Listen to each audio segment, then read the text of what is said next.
Welcome back to our 2-Minute Tuesdays with Trish and Pastor Dave. 2 minute two. All right, today's question is from RWF. I think it stands for Russell Wilson fan. It came in on Twitter, which we didn't What's plan Russell this. Wilson? What's Russell Wilson?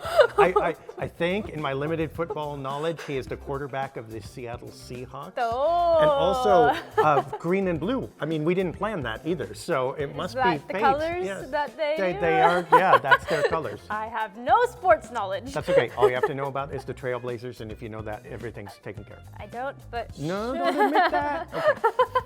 All right, let's get through this question. The church is not meant to be a political institution, but a spiritual one. To what measure should the church show patience and grace with people who start pushing political agendas, whether they are liberal or conservative? Oh, wow, that's not loaded, huh? Nah. Well, all right, start your clock, because I'm going to push back a little bit on the premise of the question. We cannot avoid, as human beings, being political, the polis, the city, the gathering. Anything we do is political. When we go and spend money, or when we talk to people, or we choose who to talk to and interact with, or who we meet because we live in certain areas, all of that is political, and the church is not apart from that any more than people can be apart from that, right? So the church is a political entity as well as a theological one.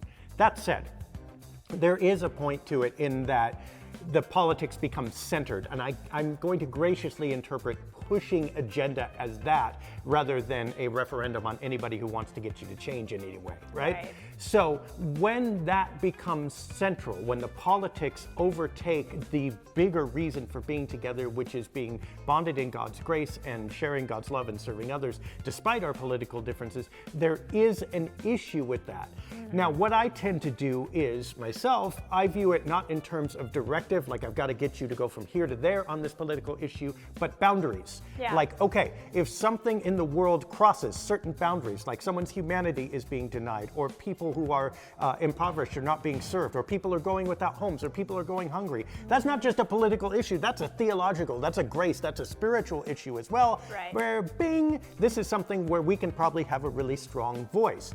But within those boundaries, wherever you tend to roam, it's probably going to be okay. And we just kind of, some things we discuss, some things we don't, and that's the way it goes, right? So rather than being directive, instead look for where is something going wrong in a way that our scripture or our faith would contradict. And in that case, you've got to act even if some of those actions are political. All right. Well, if you have your own questions, we have a forum at lightofthespirit.church and a Twitter. At Dave Deckard, that's where this one came from. Yay, Russell Wilson. And an email. pastor@sov-id.org. Sometimes I forget my own email because I seldom email myself. Right. All right, we will see you next week for our next video.